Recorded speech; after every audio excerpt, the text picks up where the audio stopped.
오늘 말씀 사도행전 7장의 마지막을 이야기하려고 합니다. 예수를 믿어 죽음을 선택하다라는 제목으로 여러분과 말씀을 나누려고 하는데요.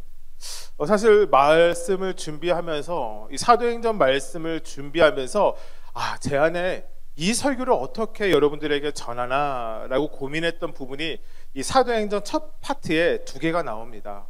첫 번째는요, 이미 지나갔는데요. 아나니아와 삽비라가 헌금을 다 하지 않고 일부를 했다가 죽게 된 사건.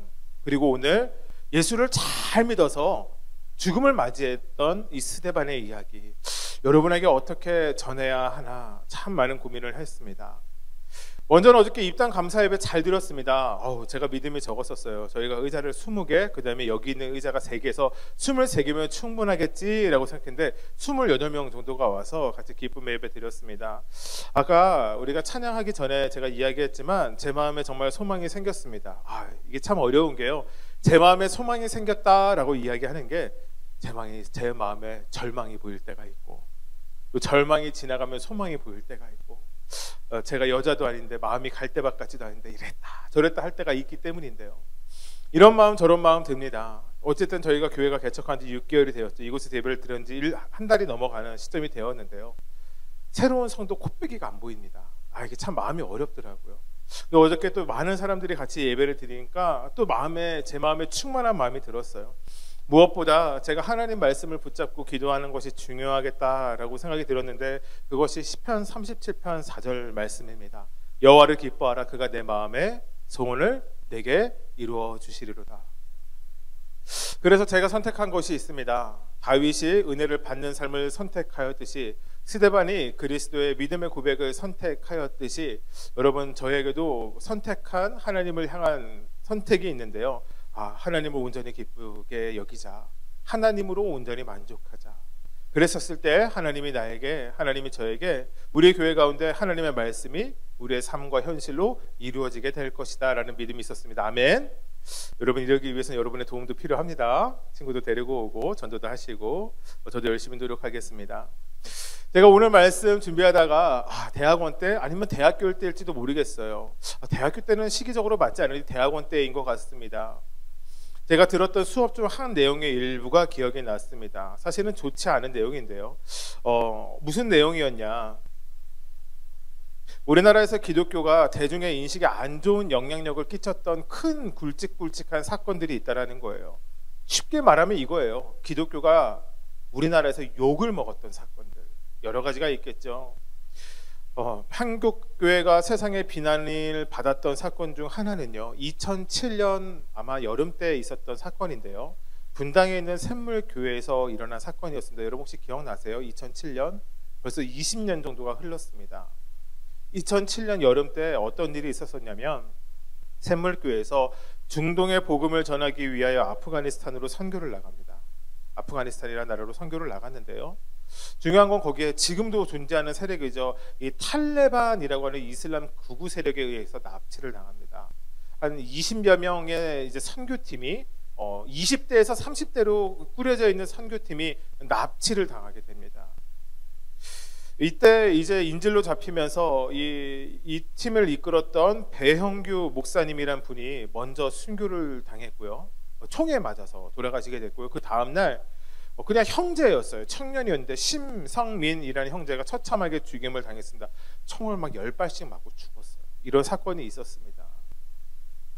참 충격적인 사건이라 생각되죠. 그러니까 무엇이 충격적이냐? 20세기에 복음을 전하다가 총을 맞아 죽었다. 사실 우리의 삶 주위에는 예수의 복음을 전하다가 죽는 경우가 흔치 않기에 충격적이긴 하나, 사실 또 우리 말씀을 보게 되면 충격적이지 않게 받아들여야 하는 것은 아닌가라는 생각도 들기도 합니다. 저와는 일면식 없는 목사님입니다. 제가 그 목사님의 가정, 그 목사님이 어떤 사역하셨는지 모릅니다. 그 형제도 마찬가지입니다. 근데 제가 말씀을 준비하면 다시 한번 이 사건에 대해서 보았었을 때 이런 마음이 들었습니다. 이 사람들은 쓸데없는 목숨을 낭비한 것이 아니라 하나님의 일을 위한 사명을 감당했던 것이고, 그 끝이 순교였을 뿐 그 이상도 그 이하도 아닌 사건이 되어야 했을 텐데 라는 생각이 들었습니다. 여러분 오늘 말씀 좀 오해하지 않고 들으셨으면 좋겠어요. 이 사건으로 교회가 세상에 욕을 먹은 이유가 몇 가지가 있습니다. 첫 번째는 그 탈레반이 활동했던 그때 당시 아프가니스탄은요, 한국에서 여행 금지 구역으로 설정해 놓은 구역이었습니다. 그러니까 여행은 하지 말라는 거예요. 비즈니스 때문에 어쩔 수 없이 가는 것까지는 하는데 거기서 놀지 말라는 거였어요. 근데 이것을 어기고 우리나라 선교팀이 떠난 것이죠. 또 하나가 있었어요. 만약에 가더라도 그곳에 있는 선교사님들이 이 선교팀에 부탁을 했어요. 육로로는 장시간 버스로 이동하지 마십시오. 주위에 호위하는 차량 없이 버스 하나 봉고차로 이동하는 것은 먹잇감이 되는 거랑 마찬가지입니다. 그렇게 혼자 차로 움직이지 마십시오. 그런데 육로 이동을 혼자 움직이게 됩니다. 여러분 이런 식으로 됐죠. 문제는 이 인질들 남은 이제 몇 명의 목숨을 구하기 위해서 우리나라가 이 탈레반하고 협상을 해야 했다라는 것이에요. 외국 통신에 의하면 엄청난 돈이 여기서 쓰여졌다라고 해요. 인질 한 명당 얼마씩 해서 우리나라의 돈이 이제 우리나라와 그 탈레반이 거래를 한 것이죠. 여러분, 우리나라의 돈은 어디서 생길까요? 혹시 아이들 아니? 어른들이 돈을 벌어서 세금을 내요. 돈이 국민들이 세금을 내요. 많든 적든 세금을 내요. 근데 그 돈이 사실은 선교 가지 마라고 하는 곳에 갔다가 많이 쓰여져서 세상 사람들이 교회를 많이 욕했습니다. 제가 이 사건 이미 이제 20년이 다 돼가지만 다시 한번 말씀 준비하면서 봤는데, 그리스도인이라면 과연 어떠한 시선으로 문제를 바라봐야 하는가? 저는 이런 생각 들었습니다. 그리스도인이라면 세상의 시선이 아니라 하나님의 시선으로 바라보는 것, 여러분 이것이 맞지 않을까요? 여러분, 오늘 말씀이 아직 믿음이 약한 그리스도인에겐, 아직 어린이들에겐 너무 어려운데? 그러니까 내용이 어렵다라는 것이 아니라 내가 예수님 열심히 믿어서 죽으면 어떡하지? 라는 두려움이 생기지 않게 되길 주님의 축복합니다. 그리고 여러분에게 도전합니다. 여러분, 정말 이것은 우리 교회, 이 예배를 다 들으시는 분들에게 도전하는데요. 복음으로 인해 죽을 수 있다라고 생각하는 것, 복음으로 인하여 우리가 죽음을 선택할 수 있다라는 것, 여러분 이것이 우리에게 정말 큰 믿음임을 믿으시게 되길 주님의 축복합니다. 여러분, 사실 이러한 일들은 지금도 이 시간에도 일어나고 있습니다. 북한과 중국의 지하교회가 있어요. 그곳에서는 교회를 공식적으로 모이지 못해서 몰래 모여야 합니다. 몰래 모이다가 들키게 되면 큰 어려움을 겪기도 합니다. 그럼에도 불구하고 모이는 사람들이 있습니다. 전 세계에 잘 사는 나라라고 불리우는 나라들은요, 복음화율이 점점 떨어져요. 우리나라도 그 중 하나이죠. 놀랍게도 세계의 어려운 나라들, 빈민국들은요, 하나님을 믿는 숫자, 예수님을 믿는 숫자가 급등하고 있어요. 그래서 중동과 아프리카와 같은 나라들에서 예수님을 믿는 숫자가 크게 늘어나고 있다고 합니다. 그래서 오늘 말씀을 들으며 우리의 마음에 정말 이 믿음이 굳게 세워지면 좋겠어요. 내가 선택할 것은 무엇인가? 우리의 생명을 선택해야 하나? 예수 그리스도를 선택해야 하나? 바울은 고린도전서 15장 19절에 이렇게 이야기합니다. 제가 읽어드릴게요. 만일 그리스도 안에서 우리가 바라는 것에 다만 이 세상의 삶뿐이라면 모든 사람 가운데 우리가 더욱 불쌍한 자이리라. 여러분, 바울은 이야기합니다. 여러분, 우리가 그리스도 안에서 우리가 살아가지만, 이미 우리가 예수를 믿고 우리가 영생을 얻은 사람이 되었지만, 동일하게 이 세상의 삶뿐을 원하며 살아간다면 여러분, 우리가 불쌍한 사람이라는 것입니다.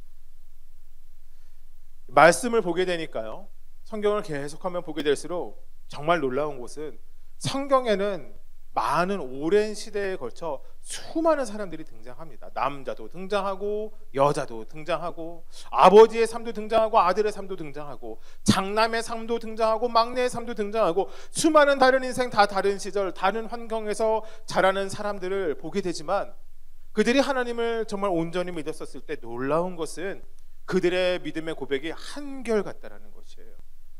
다 다른 사람인데 그들의 믿음의 고백은 하나로 연결된다라는 것입니다. 제가 얼마 전에요, 사실 저는 요즘에 언젠가부터 유튜브 보는 거 참 좋아하는데요, 유튜브 이렇게 보다가 이제 말씀, 교회, 찬양 이런 것도 제가 이제 알고리즘에 걸려 있어서 보는데요, CTS에서 제작한 다큐멘터리의 일부를 보았습니다. 길었어요. 1시간 20분짜리인데 제가 밤에 봐서 다 보진 못했어요. 근데 제목은 기억나지 않지만 그 내용이 이랬었습니다. 미국의 한 시골 마을에 늙은 오래 나이가 많으신 분들이 모여 살아요. 80, 90 된 분들이요. 나이가 많이 드신 분들이죠.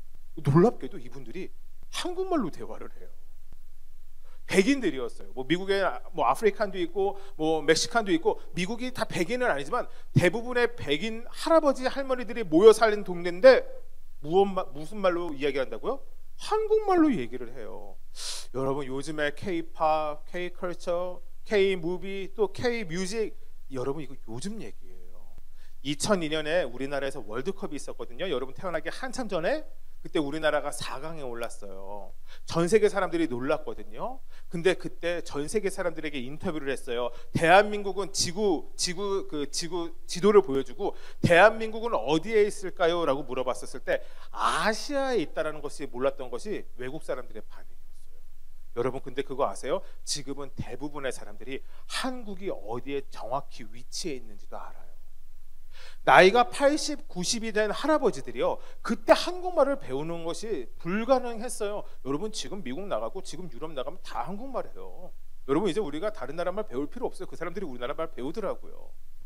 선교할 때 좋은 때이고, 여러분, 우리 아직 성도들 얼마 안 되지만 여러분들의 삶에 우리 교회 가운데 선교사들이 많이 생기게 되길 주님의 축복합니다.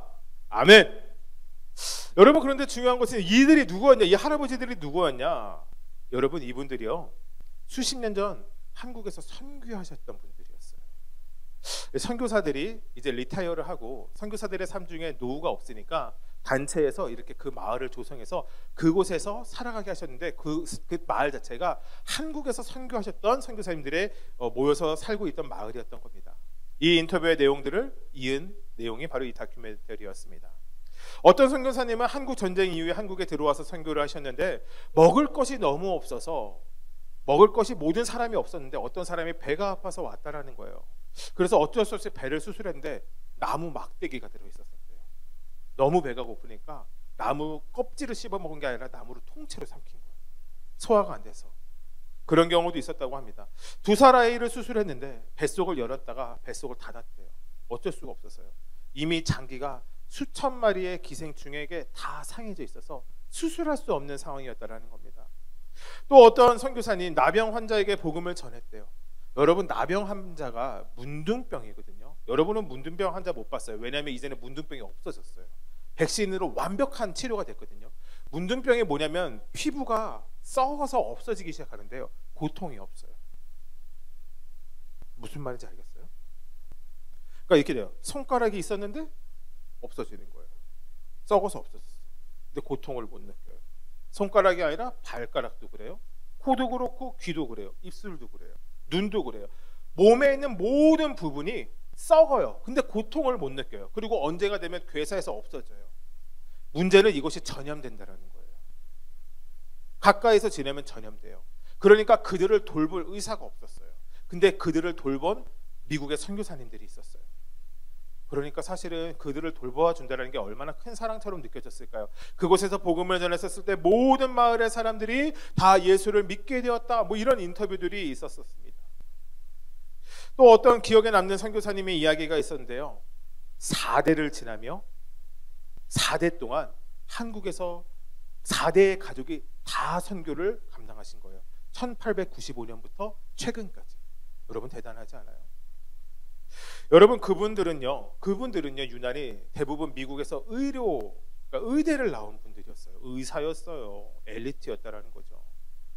여러분, 사회의 엘리트라 불리는 사람들, 여러분, 그들이 왜 미국에서의 편안한 삶, 많은 보수, 사회에서 인정받는 것을 포기하고 한국으로 와, 전쟁이 막 끝난 한국으로 와, 왜 그렇게 어려운 사람들을 도우며 살았을까요?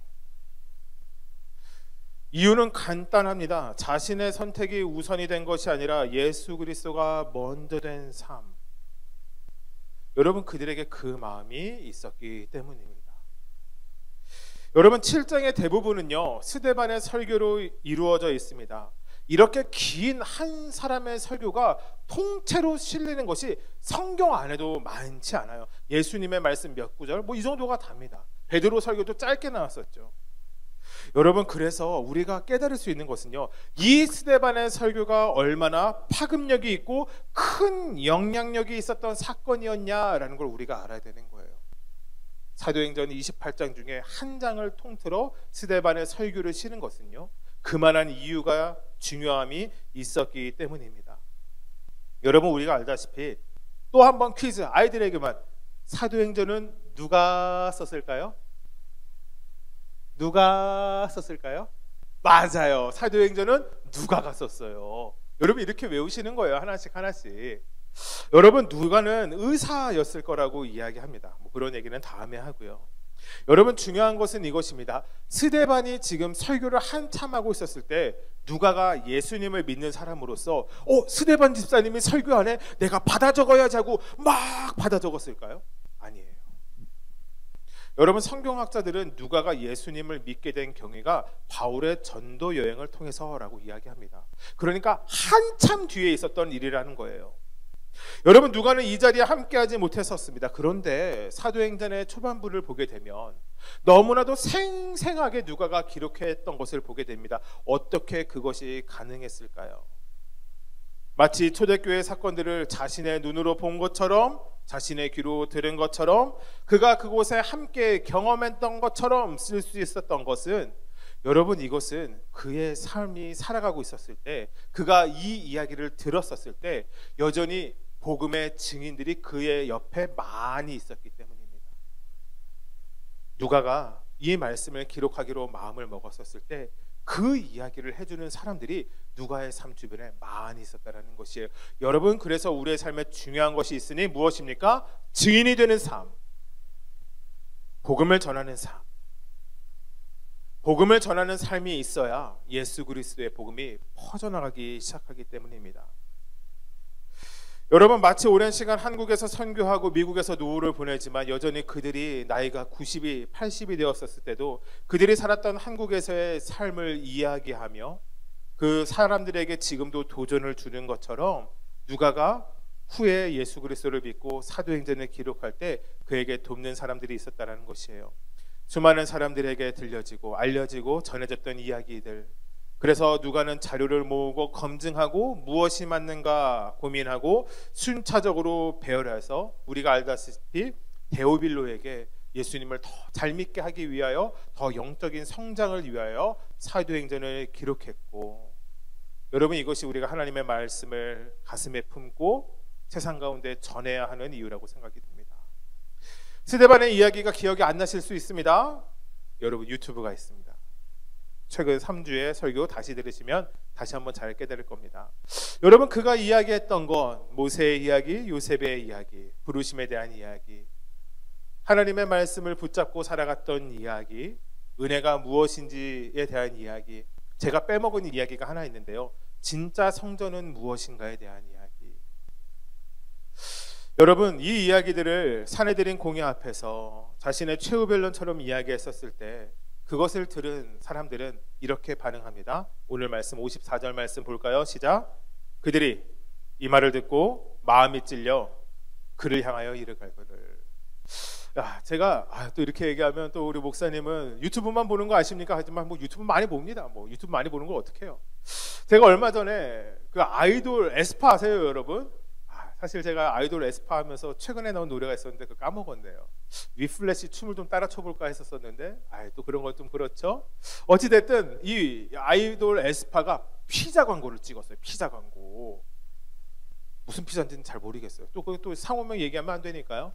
근데 이 피자 광고를 찍는 뒷 모습들을 이렇게 비하인드 컷으로 촬영한 게 있는데 거기에 나온 한 멤버가 피자를 막 먹었어요. 그랬더니 한 멤버가 놀리는 거예요. 왜 이렇게 많이 먹어 이 돼지야? 라고 얘기했더니 거기 있는 촬영장에 있는 사람들이 깔깔깔깔깔깔깔 웃었어요. 왜 웃었을까요? 이 멤버는 엄청 날씬하거든요. 근데 피자 좀 먹었다고 돼지야? 라고, 그러니까 그것이 귀여웠던 것이에요. 여러분, 먹고 있는 사람한테 야 이 돼지야 그러면 기분이 나쁠까요? 여러분, 여기서 중요한 것이 있습니다. 기분이 나쁜 사람이 있고 기분이 나쁘지 않은 사람이 있다는 거예요. 기분이 나쁘지 않은 사람은 뭐냐면 아이돌처럼 빼짝 마른 그런 아이돌들은요, 돼지야 라고 했었을 때 상처받지 않아요. 왜요? 자기가 마른 것을 알고 있거든요. 제가 이거 썼는데 제 설교를 또 여러 명이 들으니까 들으시면 들으시는 거죠. 제가 고등학교 때 운동도 하고 이러면서 엄청 먹었어요. 한 4인분 5인분 먹었거든요. 그러니까 여러분들이 한 끼 먹는 거를 제가 여러분들이 다 드시는 걸 제가 혼자 먹었던 때가 있었어요. 놀라웠던 때가 있었어요. 그런데 제가 기억하기로는 청계산에 있는 어떤 소고기집을 저희 부모님하고 갔는데요. 소고기가 너무 맛있는 거예요. 계속 먹었어요. 저희 어머니가 어저께 같이 예배를 드렸지만 저희가 이렇게 가까이 오시더니 귀에말을 대고 이렇게 얘기했어요. 그만 먹어. 제가 지금 보면 이해가 좀 이해가 좀 되는 마음도 있는데 그때 마음이 상했어요. 왜냐하면 이게 팩트였거든요. 제가 그때 지금보다 훨씬 더 지금하고 몸무게는 비슷했을 텐데 이런 거죠. 요즘 말로 뼈 때린다는 말 알죠? 팩트로 공격당하니까 너무 속상한 거예요. 여러분, 이들 사내들인 공회에 속해 모든 사람들은 유대의 존경을 받는 사람들이었습니다. 그들의 대부분의 존경은 종교성에서 나온 것입니다. 그들은 하나님 말씀 잘 알았던 사람들이에요. 율법을 잘 지켰던 사람들이에요. 제사장들이었고 서기관들이었고, 여러분, 그들은 교회에서의 삶이 그때 당시에 성전에서의 삶이 너무나도 익숙했던 사람들입니다. 여러분, 그들이 하는 것은요, 하나님의 말씀을 전하는 것, 하나님의 말씀대로 살아가는 것, 이것에 평생 목숨을 걸었던 사람들인데요, 스데반이 그들에게 이야기하고 있는 것이 이것입니다. 너희들은 다 잘못 알고 있어. 너희들이 알고 있는 것은 다 잘못된 거야. 너희들은 하나님의 말씀이 무엇인지 몰라. 너희들은 예수님을 모르잖아. 근데 그게 뼈 맞은 거예요. 팩트였던 거예요. 그들의 마음이 너무 상했어요. 마음이 찔렸고, 그런데 중요한 것은 그들이 악하였기 때문에 그를 향하여 이를 갈기 시작합니다. 화났다라는 거예요. 참 어렵습니다. 여러분, 그 결과 스데반이 어떻게 되었는가? 여러분, 돌 맞아 죽었습니다. 제가 사실 이게 이제 아이들이 있으니까, 여러분, 우리가 이제 성경을 보게 되면 돌에 맞아 죽는다라는 표현이 몇 번 나오거든요. 사람들이 무엇인가 이스라엘 안에서 백성들이 잘못을 하면 돌을 맞아 죽이는 형벌을 했어요. 근데 그게 진짜 잔인한 게요, 제가 알기로는 한 사람, 용기가 있는 한 사람이요, 큰 돌을 가지고 와서 그 사람을 찍습니다. 일단 왜요? 그 사람이 도망가면 안 되니까. 그러면 두 번째 사람이 그보다 작은 돌로 나와서 한 번 더 찍습니다. 완전히 도망가지 못하게 해요. 그리고 수많은 사람들이 돌을 던집니다. 여러분, 그것이 돌을 맞아 죽는 과정이에요. 참 잔인한 이야기예요. 제가 어렸었을 때, 제가 여러분만한 나이 때 아마 이 본문을 처음 보았던 것 같아요. 아니면 여러분보다 조금 더, 우리 아이들보다 조금 더 컸을 때인지 몰라요. 근데 제가 그때 이해가 안 갔어요. 하나님을 믿는데 왜 돌 맞아 죽어야 하지? 제가 이것이 이해가 안 됐어요. 왜 스데반 집사님이 죽어야 하지? 왜 교회를 위하여 이제 막 세워진 집사, 하나님의 일을 너무나도 잘 감당하는 사람이 왜 이렇게 일찍 죽어야 하지? 그가 오랫동안 이 땅 가운데서 살아가면서 하나님 사명을 잘 감당했다면 그로 인해서 구원받는 사람도 참 많았을 텐데 왜 돌에 맞아 죽어야 하지? 결국 우리의 궁금증이 무엇인지 아세요? 이것으로 연결됩니다. 하나님, 왜 스데반 집사님을 지켜주시지 않았어요? 여러분, 왜 하나님은 스데반 집사님을 지켜주시지 않았을까요? 여러분, 그리고 왜 우리의 삶에 잘 믿는 사람인데 마치 우리의 눈에 보기에 하나님이 지켜주시지 않는 것 같은 삶을 경험하면서 살아가게 되는 것일까요? 지금의 교회 공동체가 가족이 되는 것처럼 우리 교회 공동체가 가족이 되어 가잖아요. 당시 초대 교회도 그랬을 겁니다. 모르는 사람들이었지만 서로 사랑하게 되었습니다. 서로의 필요를 따라 서로 자신이 가진 것을 나누어 쓰는 공동체가 되었습니다. 여러분, 그들이 스데반이 죽는 모습을 보면서 어떤 마음이 들었을까요? 말씀 처음에 이야기했던 건 세물교회 목사님, 그 다음에 한 청년이 죽었던 것도 마찬가지입니다. 여러분, 이 마음 들지 않겠어요? 주님, 꼭 이러셔야 합니까? 꼭 이러셔야 합니까? 제가 이 말씀 준비하면서 이 생각 들었습니다. 여러분, 저는 오늘 말씀이 우리의 삶에 정말 믿음의 도전이 되길 주님의 축복합니다. 여러분, 사명이란 무엇일까요? 여러분, 여러분의 마음속에 한번 질문해 보세요. 여러분에겐 사명이 있습니까? 여러분에겐 사명이 있으세요? 여러분, 교회에서 참 자주 사용하는 단어이지만요, 여러분, 이 사명이라는 단어에 대한 경계가 참 애매모호합니다. 여러분, 우리가 맡은 일이 사명일까요? 여러분 잘 생각하세요. 제 말씀 잘 들으셔야 돼요. 우리가 맡은 일이 사명일까요? 우리가 하고 싶은 일은 사명일까요? 여러분, 우리가 꿈꾸고 이루어야 하는 일이 사명이 될까요? 여러분, 일단 지금의 이 상황으로서 분명해진 것이 있습니다. 사명은 어떠한 일이라는 것입니다. 무엇인가의 행동이라는 것은 분명한 것 같아요. 그런데 중요한 것은 이것이죠. 어떠한 일이 사명일까? 저는 이런 생각이 들었습니다. 사명은요, 하나님이 우리에게 맡기신 일입니다. 여러분 아멘이십니까? 여러분 잘 들으셔야 돼요. 여러분 정말 중요한 일입니다. 사명은요, 하나님이 우리에게 맡기신 일입니다. 그리고 이것도 알으셔야 돼요. 그 이상도 그 이하도 아닙니다. 하나님이 나에게만, 하나님이 나를 통해서 하나님이 나에게 허락하신 일, 여러분 이것이 사명이라는 것입니다. 예수님이 이 땅에 계시면서 많은 일을 하셨습니다. 정말 많은 일을 하셨어요. 좋은 일도 하셨고 선한 일도 하셨고 위대한 일도 하셨고, 다른 어떤 사람도, 예수님은 인간으로 오셨으니까요, 어떤 사람도 하실 수 없는 놀라운 일을 했습니다. 그래서 사람들이 예수님을 향해서 이렇게 이야기하죠. 예전부터 들었던 엘리야, 예레미야와 같이 위대한 선지자, 그가 예수님도 그러한 사람이 아닐까라고 이야기합니다. 여러분 그런데 그거 아세요? 예수님은요, 이 땅에 좋은 일 하러 오신 분이 아니에요. 여러분 잘 들으세요. 여러분, 예수님은요, 이 땅에 오신 이유가 물로 포도주 바꾸시는 일, 눈먼 자 고치시는 일, 죽은 사람 죽은 사람을 다시 살리신 일, 혈류병 여인 고치신 일, 귀신 들린 사람들 자유케 하신 일, 여러분 이 일들 너무나도 귀한 예수님의 사명인 것은 맞죠. 수많은 사람들에게 보리떡 5개와 물고기 2마리로 그들의 배를 채우시고 남기시는 일, 여러분 이것은 창조주이신 예수님밖에 할 수 없는 일인 것은 맞습니다. 여러분 그런데 그것이 예수님의 사명이었냐? 아니요, 여러분 그렇지 않습니다. 그것은 예수님의 사명을 이루기 위해서 필요했던 일일 뿐이지, 여러분 예수님이 보이신 기적 자체가 사명은 아닙니다. 예수님의 사명은 매우 정확합니다. 십자가를 지시는 것, 여러분 이것이 예수님의 사명이었기 때문입니다. 예수님이 원하시는 꿈이 아니었어요. 십자가를 지는 것은요, 하나님이 원하시는 꿈, 하나님이 예수님에게 원하셨던 일, 예수님만 할 수 있는 일, 예수님만 감당할 수 있는 일, 여러분 예수님의 십자가, 바로 그것이 예수님의 사명이었습니다. 마가복음 14장 36절 말씀 같이 읽어볼까요? 시작. 이르시되 아빠 아버지와 아버지께서 모든 것이 가능하오니 이 잔을 내게서 옮기시옵소서. 그러나 나의 원대로 마시옵고 아버지의 원대로 하옵소서. 여러분 예수님이 십자가 지시는 것 원했다고요? 안 원했어요. 여러분 놀랍지 않으세요? 여러분 예수님이 이 땅에 오셨을 때 목적이 무엇인지 정확히 알고 오셨어요. 근데 그럼에도 불구하고 예수님이 원했어요? 아니요, 원하지 않았다고요. 여러분 그럼에도 불구하고 예수님이 걸어가신 길이 무엇입니까? 십자가의 길. 여러분 그리고 이것이 우리에게 사명이라고 이야기하는 것이라 생각이 됩니다.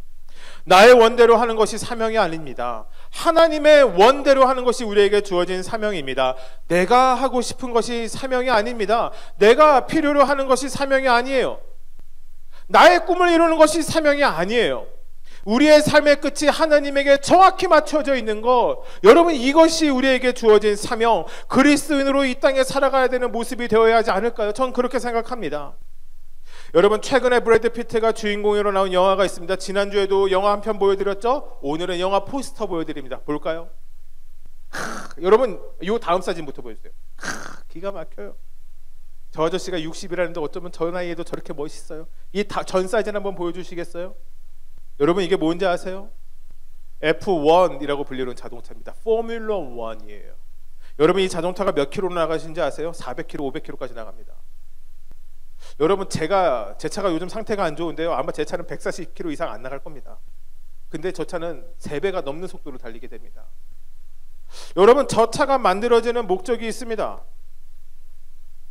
제가 아직 시간이 없어서 이 영화를 보지 못했는데요. 이 영화를 소개해주는 유튜브를 보게 되었습니다. 야, 오늘 유튜브 여러 개 봤네요. 에스파 피자 모델 봤고, 또 뭐 봤죠? 영화 봤고, 그 다음에 선교사님 다큐멘터리 봤고.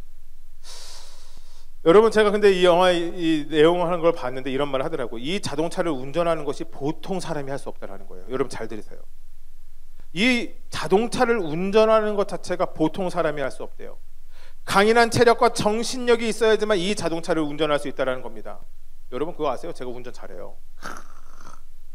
잘해요. 근데 중요한 건 아무나 할 수 없다는 거예요. 왜냐하면 이 자동차는 아무나 운전할 수 있게 만들어지지 않았기 때문이에요. 여러분 요즘처럼 이제 오늘 다시 해가 뜨기 시작했는데 이제 여름이죠. 여러분 우리나라 날씨에 에어컨 없으면 자동차 탈 수 있을까요? 탈 수는 있겠죠. 한 2시간 타고 나면 다 같이 기절해 있을 겁니다. 여러분 이 F1 자동차에는요 엔진이 어디에 있냐면 선수가 앉는 의자 뒤, 등받이 뒤에 바로 붙어 있어요. 여기서 뿜어내는 열이 어마어마합니다. 중요한 것은 이 열을 식히는 냉각 장치가 아예 없어요. 그래서 이 차체가 60도 정도 된대요. 그 등받이에 있는 것은 쿠션도 아니에요. 편안한 쿠션. 여러분 자동차, 비싼 자동차 타잖아요. 그러면 의자에 앉으면 편안합니다. 쿠션이 좋거든요.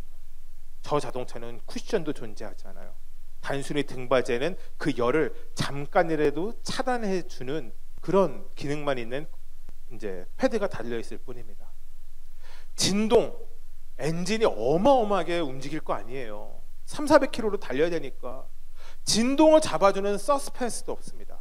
그 떨림을 그대로 몸으로 받아내야 된다고 합니다.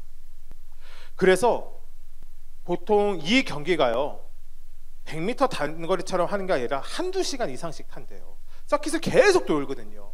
목적은 하나예요. 1등으로 들어오는 게 목적인데 계속 돌아야 돼요. 그 더운 와중에 그럼 이런 생각이 들 수 있죠. 반바지 입고 반팔 입고 하면 좀 시원하지 않을까? 아니요. 이 자동차는 이 연료의 특성상 불이 잘 나요. 그래서 방화복을 입어야만 해요. 방화복을 입고 찜통 같은 데 들어가서 앉아 있어야 돼요. 편하지도 않은 의자에 앉아 있어야 돼요. 여러분 브레이크가 저는 몰랐는데요. 이게 우리 자동차는 브레이크 이렇게 살짝 밟으면 싹 멈추잖아요. 저 자동차는 엄청난 속도를 컨트롤을 해야 돼서요. 브레이크를 냅다 세게 밟아야 되는데 기본적으로 80kg 정도의 힘 압력을 가해야 된대요. 그러니까 무슨 말이냐면 저 정도가 올라가야 밟히는 브레이크를 밟으면서 가야 되는 거예요. 2시간 동안. 그래서 이 경기를 끝내고 나면 이 선수들이 2~3kg가 빠져 있대요. 마치 축구 선수가 경기를 하는 것처럼 살이 쫙 빠져 있대요. 여러분 대단하지 않아요? 엄청 덥고 막 몸은 막 떨리고 막 발은 계속해서 막 브레이크를 밟아대야 되고 언제 불이 날지도 모르고 언제 차가 뒤집어질지도 모르고. 여러분 이 불편함을 감수하면서 이 스포츠가 왜 있어야 하는가? 여러분 이유가 있습니다. 목적이 매우 뚜렷한 경기이기 때문이에요. 빨리 들어가야 한다. 목적이 뚜렷하면 나아가야 하는 모습도 뚜렷합니다. 나아가는 모습도 뚜렷하니 해야 하는 일도 뚜렷해집니다. 저는 이것이 우리가 갖추어야 할 사명자의 모습이 아닐까라는 생각이 들었습니다. 예수님이 감당하신 사명, 십자가의 사명, 예수님을 구주로 믿고 하나 된 스데반에게도 동일한 모습이 비추어집니다. 예수님 우리를 향해서 이렇게 말씀하십니다. 나를 닮으라. 나의 겸손을 배우라. 나의 가르침을 배우라.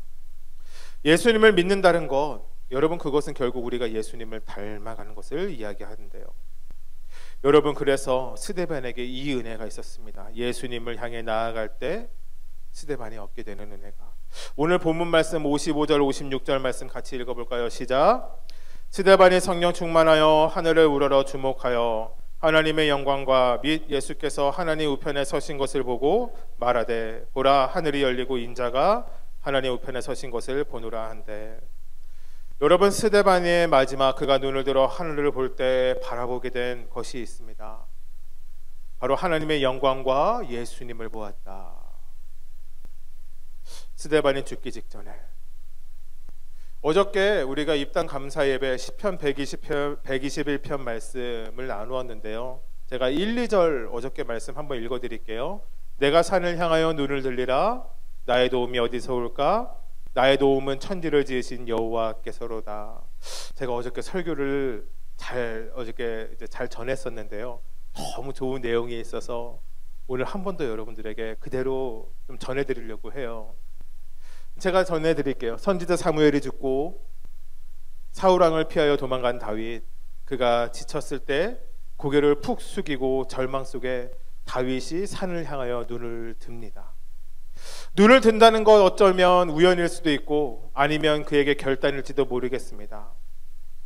어려움 중에 하나님을 찾는 것이 우리의 삶에 당연하지만 당연하지도 않기 때문입니다. 그런데 다윗이 눈을 들었을 때 깨닫게 된 것이 있었습니다. 눈앞의 문제를 바라보지 않고 다른 무엇을 본다는 것은 매우 중요한 영적 의미를 가지고 있습니다. 눈을 들어야, 믿음으로 보아야 우리가 보지 못했던 다른 무엇인가를 보게 되기 때문입니다. 다윗이 눈을 들어 보았던 것은 눈앞에 놓인 문제처럼 거대한 산이 아니었습니다.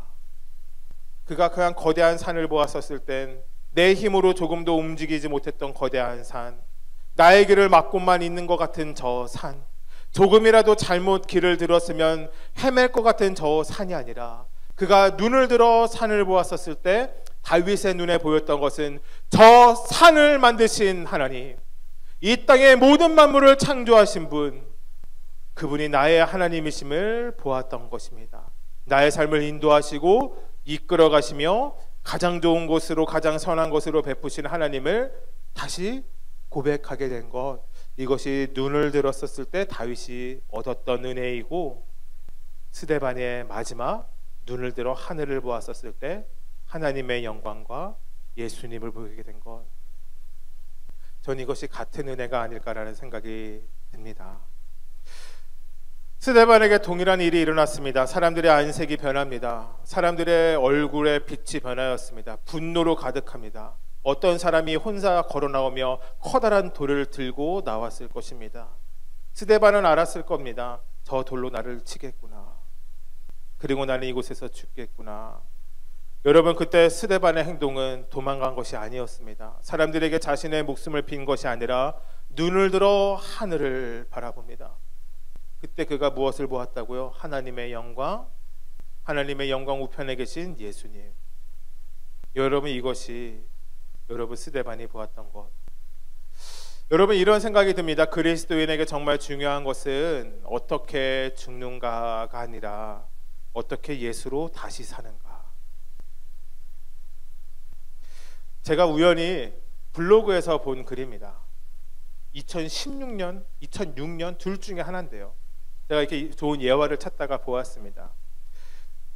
젊은 부부가 살고 있었습니다. 아내는 눈 시력이 나빠져서 눈 수술을 하게 되었습니다. 그런데 눈 수술이 잘못되어 아내는 실명을 하고 말았습니다. 그 후 남편은 매일같이 아내의 직장까지 출근시켜주고 하루의 일과가 끝난 후에는 집까지 데려다 주었습니다. 그런데 어느 날 갑자기 남편이 아내에게 다가가 말했습니다. 서로 직장이 멀어서 데려다 주기가 너무 힘드니 이제부터는 혼자 출근하시오. 이 말에 아내는 남편에게 너무나 섭섭하였고 배신감마저 느꼈습니다. 그리고 이를 악물고 살아야겠다는 결심을 하였습니다. 다음 날부터는 혼자 출근을 하기 시작했습니다. 많이 넘어지고 울기도 하면서 혼자 버스를 타고 다닌 지 2년이 흐르고 어느 날 버스 운전사가 말했습니다. 아줌마는 복도 많소. 왜요?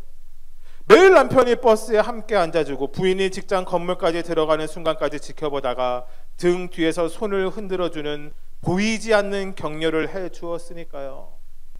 이 말을 들은 아내는 울음을 터뜨려 버렸습니다.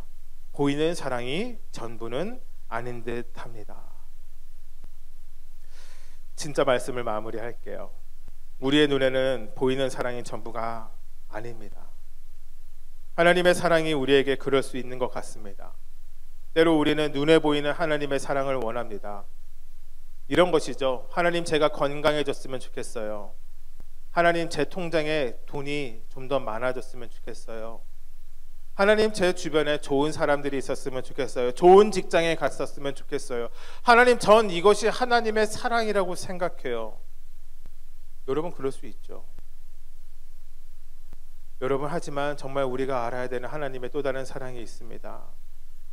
하나님, 오늘도 나의 삶을 이끄심을 감사합니다. 하나님의 신실하신 사랑, 언제나 영원히 우리와 함께 하심을 하나님 정말 우리가 깨닫게 하여 주시옵소서. 예수님을 죽임으로 하나님에 대한 사랑을 우리에게 확증하셨느니라 라고 이야기했던 것처럼 하나님, 정말 예수님으로 인하여 하나님의 사랑이 우리 안에 확증되어지는 은혜가 있게 하여 주시옵소서. 스데반이 마지막 숨을 거두기 전에 이렇게 기도합니다. 60절 말씀인데 제가 읽겠습니다. 무릎을 꿇고 크게 불러 이르되 주여, 이 죄를 그들에게 돌리지 마옵소서. 여러분, 그리고 이렇게 되어 있습니다. 이 말을 하고 자니라. 여러분, 스데반이 죽습니다. 여러분, 참 놀라운 것이 있습니다. 스데반의 죽음의 모습이 누구의 모습과 닮아 있지 않습니까? 예수님의 모습과 닮아 있습니다. 예수님이 십자가에서 돌아가실 때 이렇게 말씀하셨습니다. 누가복음 23장 34절 말씀인데요. 이에 예수께서 이르시되 아버지, 저들을 사하여 주옵소서. 자기들이 하는 것을 알지 못함이니이다. 스데반의 삶의 끝까지 예수님을 닮을 수 있었던 것은 그가 예수님을 믿고부터 그는 예수님과 항상 함께하는 삶이 되었기 때문입니다. 의지했던 모든 것 내려놓고, 가사 빨리 봐야 되는데, 거저가네 부끄럼 없이 살고 싶은 마음 주님 하시네. 모든 일을 선으로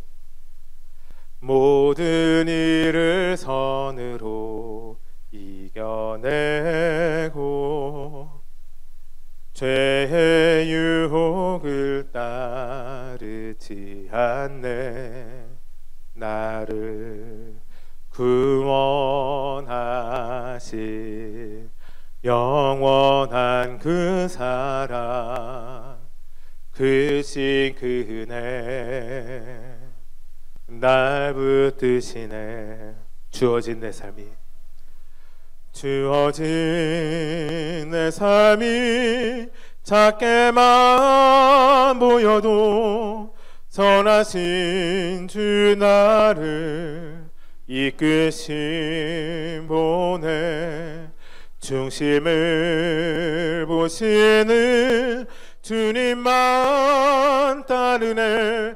날 택하신 주만 의지해.